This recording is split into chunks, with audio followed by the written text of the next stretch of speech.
sometimes difficult for fans to relate to 18's league positions and results because they probably don't watch that level of football very often. So how excited are you actually by this group of players?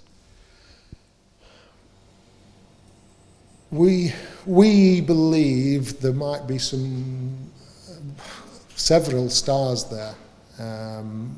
We do work closely with them, so I understand. We have affinity with the players, but some of the things they do, it doesn't half excite us. Their ethic to want to be better, the way they dismantle teams, the way they go again. We've done everything we can to take them out of their comfort zones. We've took them up. Got them up in the middle of the first thing in the morning off jogging in the hills and sending up mountains with whatever it is, they just bat it back. And it took a while. There was a little bit of but as long as they know the reason why, as long as they feel that there's progress, I think they've enjoyed growing as men. Gareth, you've worked elsewhere at this level of football. How do we compare? I think, if I'm being diplomatic, I think football clubs have got their strengths in or excel in different areas. Worked at Birmingham before, and there's definitely some great things that they're doing at that football club. I think from our point of view, I've enjoyed this season so much because of what Jack's alluded to there about the fact that the boys have really, I'm not going to call them boys, I'm going to call them men. Young men, that they've taken grasp of their careers. Have they got a long journey to go? Yes, of course they have. But when you're in development football and when you're in under 18s football, I think as a coach, and I've been in it for 15 years now, that you start looking for different telltale signs that you think, right, that's a real foundation, a real building block that the boys can build on, that the young men can build on. And I've seen things this season that have identified to me that, tell you what, that's a real strong foundation that you're building for yourself.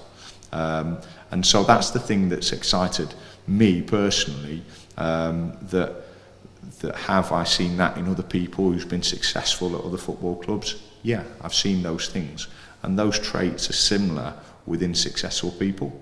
And I'm seeing a lot of those things within this group that are at Forest at the moment, whether it's the first years, the second years, or some of the under 16s as well. That you see them building blocks that are being developed, that can help them go and push on and develop and improve. I think physically the boys have been exceptional this year. Have they come in as physical specimens? No, they haven't. Have they developed that area of their game? Yes, most certainly, and I think that's credit to the staff that have put the physical program in place. So I think as a physical program, I think we're doing very, very well.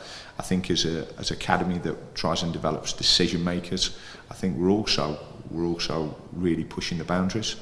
That people know now that Nottingham Forest with the academy play with a tremendous energy about their play. We're trying to develop decision makers, which I think we are, and we've got the boys who can physically cope with that. So I think when you get those ducks in a line, if you like, that bodes well for the future. Is there things that we're going to improve on? I stress going to, because that's the drive that's within the academy and within the staff here. That we don't say, oh, great, pat on the back, won the league, done this, done that. No, we're moving forward. And the big thing for us here is that we feel there's a pathway. When players come in and they're considering coming to us, so we'll say, well, he's played, look at this, look at that. And within our under 18s, they've had two lads play in the first team this year, or one got on the bench, one's played. You've got Oliver and Tyler from last year. You've got the lads who moved on from the year before that. You've got a little group coming up, but they can smell it. They can see it. They look on the grass just that side. The first team are training. They're just down there. They see them come past. They want to be there. But they do. They see the mates play on the pitch. one of them goes into the squad, and they're that close all times because we're a football club that has put players in the first team, and that is so important to us, because if we come and we win the league by this and this, and did anyone play? No, none of them made. It's irrelevant then, isn't it? But having that pathway, so we can say, when we're asking them to believe and drive, we can say, look, it's happening. You're that far away, lads. You're that far away. Keep going.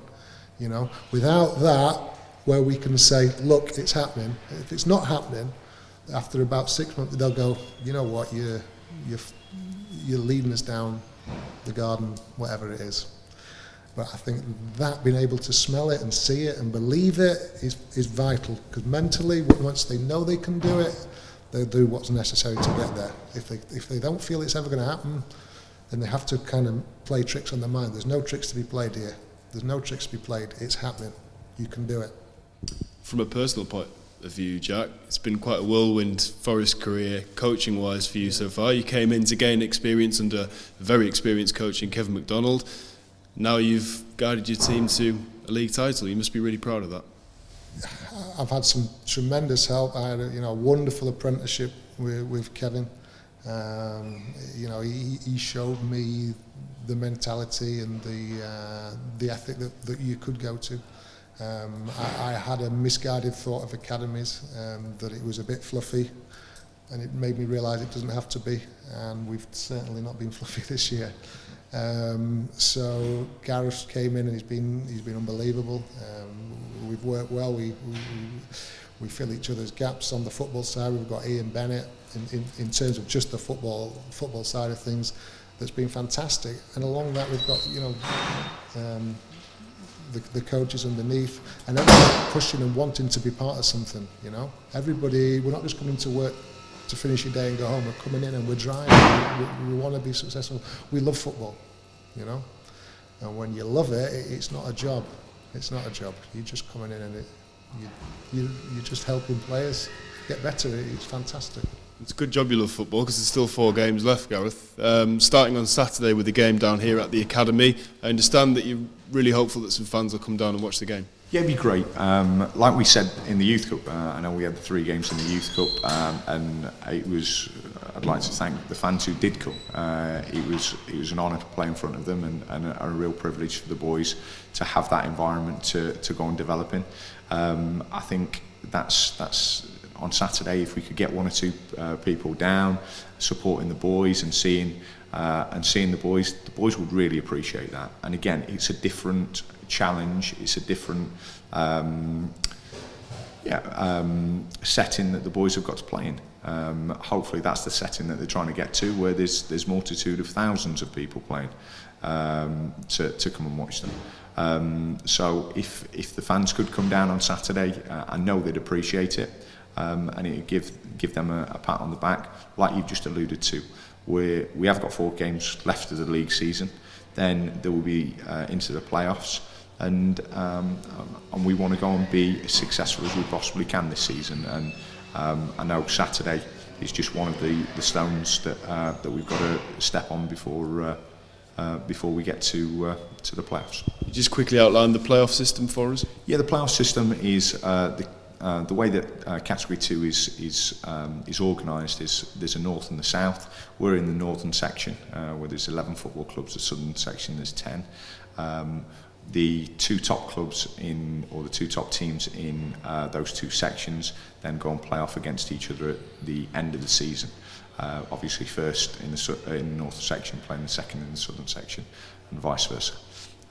So we look forward to that challenge, whoever it may be. What would that be like to win the overall competitions, to win the playoffs as well as the title? Yeah, it'd be fantastic. I think it's a treat and a reward for the players. They get back into the stadiums again. The playoffs are always played there, and you're able to put a little bit of pressure on them, which is also part of our job, not in a way that's debilitating, but a way where you're just testing them again and testing them again. Can you cope with this? Because that's where they need to go. They need to go and play in stadiums. They need to be able to cope with that. They need to walk out and know that they belong there. So it's nice to get another couple of opportunities, if we're lucky, to play in the stadiums. Would we want to win it? Absolutely. Absolutely we would, and the players would as well. Based on what you said about the players' characters, is it fair to say that they'd love to win this league by as many points as possible, 25, 26 points maybe? They won't let up. They won't let up, no. The whistle will blow on Saturday and they'll be at it. They'll be at it, and that's how we want them to be, that's how they want to be, and that's what we're trying to drive at the academy. And when the whistle starts in any match, they go hammer at. They really go at their opponents, and they always end it with a handshake. Well done to you both. Fantastic achievement. Cheers. Thanks so Thank you. much. Cheers.